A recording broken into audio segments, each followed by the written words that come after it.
Hello friends, हमारे YouTube channel Shiv Shakti study mind पे आप सभी का स्वागत है। आज हम आपसे संदेह अलंकार के बारे में बात करेंगे। यह यूपी बोर्ड के इंटरमीडिएट में बहुत ही इम्पोर्टेंट टॉपिक है। आपका इस अलंकार से हर बार एक ना एक क्वेश्चन जरूर आता है। यह आपके यूपी बोर्ड में क्लास 11 और 12 के सिलेबस में आपका अलंकार दिया हुआ है। यह अर्थालंकार का एक प्रकार है जो बहुत ही सरल है। इसे हम एकदम सरल और सहज भाषा में आपके सामने आज प्रस्तुत करेंगे, जिससे आपको यह आसानी से याद हो जाएगा और आपके आने वाले समय में आपकी सहायता करेगा आपके एग्जाम को देने के लिए। ठीक है दोस्तों, आइए अब हम शुरू करते हैं इस अर्थालंकार के भेद संदेह अलंकार के बारे में बताना आपको। हम आज इसकी परिभाषा पर और इसके लक्षण पर, साथ ही साथ कुछ इसके उदाहरणों पर भी चर्चा करेंगे।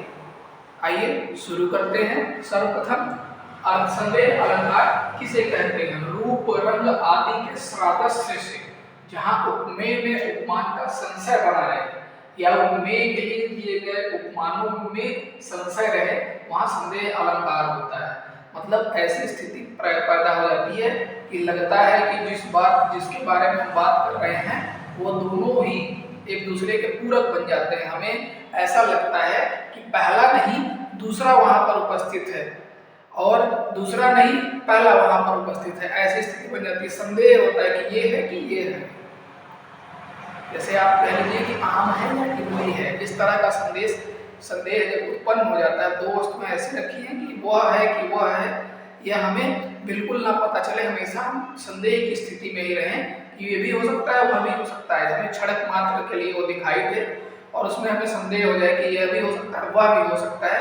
इस तरह का जब होता है कहीं पर, तो वहां पर संदेह अलंकार उपस्थित रहता है।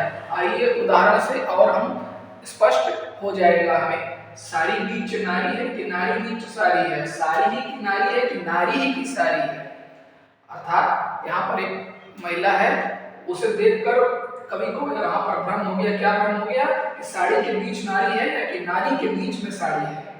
इसका निश्चय वो नहीं कर पा रहा है। महिलाएं इस प्रकार से साड़ी मतलब एक वस्त्र होता है महिलाओं का, इस प्रकार से पहनती हैं कि वह समझ में ही नहीं है। इस प्रकार से अपने तन से लपेटती हैं कि यह समझना अत्यंत कठिन हो जाता है कि महिलाओं ने उस साड़ी को लपेट रखा है कि उस साड़ी ने महिला को अपने अंदर लपेट के अपने अंदर रख रखा है या महिला ने उस साड़ी को अपने ऊपर लपेट रखा है। यह निश्चित करना बहुत ही कठिन हो जाता है। तो इस परिस्थिति के कारण वहां पर क्या है? अर्थालंकार के भेद संदेह अलंकार की उपस्थिति वहां पर है। इसी तरह से एक और उदाहरण है, यह काया है शेष उसी की छाया, क्षण भर मुक्ति कुछ नहीं समझ में आया। अर्थात वहां पर एक शरीर को देखा, किसी का भी शरीर था, उसको देखा, देखने के पश्चात हुआ क्या? उसकी छाया भी देखी। क्षण भर के लिए उन्होंने उसको देखा, उसकी छाया को भी देखा और उसके पश्चात वह आगे बढ़ गए या वो व्यक्ति या वस्तु जो थी वहां से हट गई। तो क्या हुआ? उनको संदेह हो गया। क्या संदेह हो गया? कि इतनी बड़ी काया किसकी है? ये उसका शरीर इतना बड़ा था कि उसकी काया इतनी बड़ी थी शरीर, या उसकी छाया उतनी, उसका प्रतिबिंब जो बन रहा है, जो हमारे शरीर का छाया हमारे साथ रहती है, वो इतनी बड़ी थी, भीम काया। तो इसमें कवि को संदेह हो गया। इस वजह से वहां इस वाक्य में क्या है? आपका संदेह अलंकार है। तो इस प्रकार से दोस्तों यह संदेह अलंकार क्या होता है? जब दो वस्तुओं के बीच में हम सामंजस्य ना बैठा पाए, हमें उनमें संशय हो जाए कि क्या यह थी या यह भी स्थिति हो सकती, वह भी स्थिति हो सकती। जब दोनों स्थितियों में हम संशय की स्थिति में आ जाए, संदेह हमारे मन मस्तिष्क में आ जाए, हमारे मन में आ जाए, तो वहां पर कौन सा अलंकार होता है दोस्तों? वहां संदेह अलंकार निश्चित रूप से होता है। यह संदेह अलंकार की परिभाषा, उसका लक्षण और उसके कुछ उदाहरण है। इसके अलावा संदेह अलंकार की संस्कृत में भी एक परिभाषा है दोस्तों।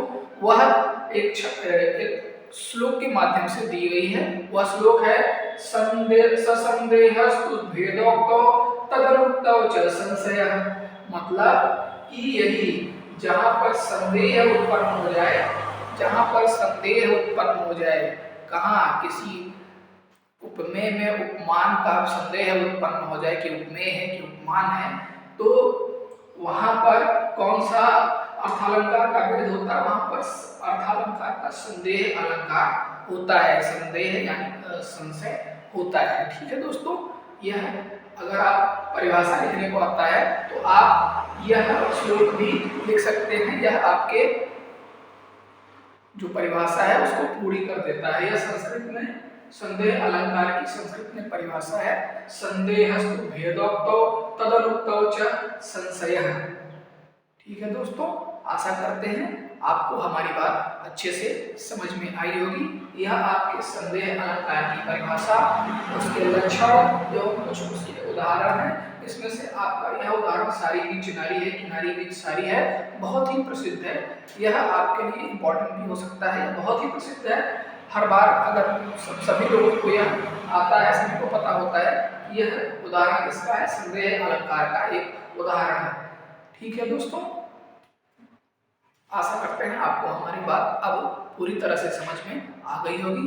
अगर आपको हमारा बात समझ में आ रही है, हमारा प्रयास आपको अच्छा लग रहा है, हमारे कंटेंट अच्छे लग रहे हैं, हमारे वीडियोस अच्छे लग रहे हैं, तो प्लीज़ प्लीज़ प्लीज़ अगर आपने अभी तक हमारे चैनल को सब्सक्राइब नहीं किया है तो सब्सक्राइब कर लीजिए और हमारे साथ जुड़े रहिए। हम आपकी तैयारी ऐसी कराएंगे कि आप बोर्ड परीक्षा में हिंदी में 100 में से 46 नंबर आपके कहीं नहीं गए हैं, मतलब लगभग 50% नंबर की गारंटी हमने ली हुई है और उसी की ओर हम प्रयासरत हैं। इसके लिए आपको करना कुछ नहीं है, हमारे साथ जुड़िए, हमारे चैनल को लाइक करिए, हमारे कंटेंट्स को लाइक करिए, चैनल को सब्सक्राइब करिए और हमारे वीडियोस को वॉच करिए और दूसरों के साथ शेयर करिए। हम ऐसी भाषा में आपको समझाने का प्रयास करेंगे जो आपके समझ में आए और काफ़ी समय तक आपके मन मस्तिष्क में हमारे द्वारा बताई गई बात बनी रहे। धन्यवाद।